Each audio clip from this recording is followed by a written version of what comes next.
你好，又係換 Sir 醒醒你啦，又係繼續講翻有冇幫手帶好小討論啊。咁之前啦遇好多意外啦，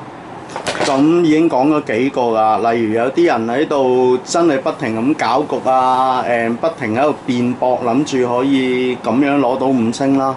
亦都有啲人係純粹入嚟係玩嘅，有啲入嚟齋坐就已經當完成咗個小討論嘅。咁都已經教過你乜嘢叫做點樣去幫手，令到其他嘅人咧可以更加表達自己嘅意見去交流，咁去完成一個好啲嘅小討論啦。咁亦都教過你乜嘢叫做拋磚引玉式嘅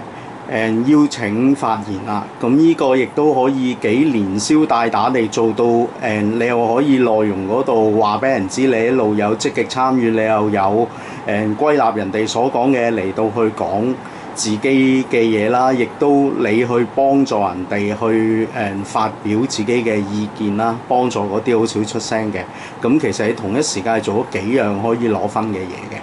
咁依家再提仲有啲乜嘢情況啦？例如啦，我試過遇過就係有條小討論題目咧，係要一個小討論度傾2樣嘢㗎啦。咁一路望住嗰個計時器咧，其實啲時間過咗一半㗎啦。咁我作為評分嗰個我都好焦急，但係其實佢哋好似都仲未意識到發生咩問題。其實嗰陣時你作為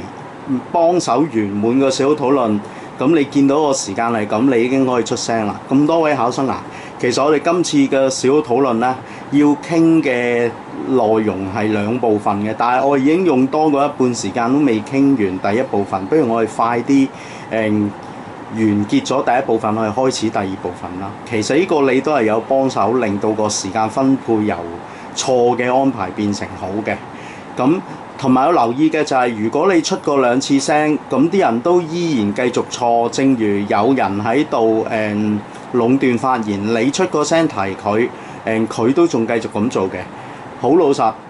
要因為咁而扣分嘅人，包括咗導致呢件事嘅，同埋聽完你個勸告都冇修正嘅人，但係應該唔會關你事，因為你已經出咗聲。但係問題係小討論，你作為其中一個參與者，你冇可能可以影響晒其他嘅人嘅。你做咗幾次唔得嘅，咁其實唔應該扣你分。咁另外啦，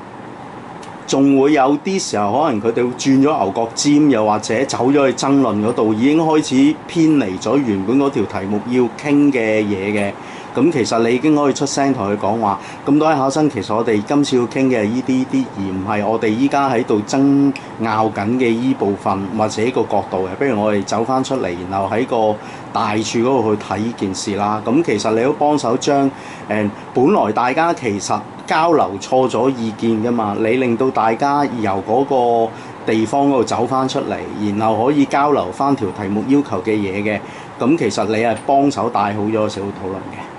咁好啦，另外仲有就係你會見到有好多進取嘅人會爭個總結嚟做。咁如果有人爭咗，係咪代表你連最後一個加分嘅機會都冇呢？其實我就覺得唔係嘅，因為咧你俾心機去聽，如果佢嗰個總結係有嘢講漏或者有嘢講錯嘅，你可以去修正佢，或者幫佢將啲講漏嘅補充翻。其實我作為評分嗰位老師，我唔會俾分俾得少過嗰個做總結嗰個。其實再公道啲講，我覺得應該俾你個分係俾得更加高，因為一嚟你除咗你有能力去做個總結，其實你係有聽到佢個總結，然後分析咗評鑑，將有啲咩嘢錯咩漏，然後再表達翻出嚟。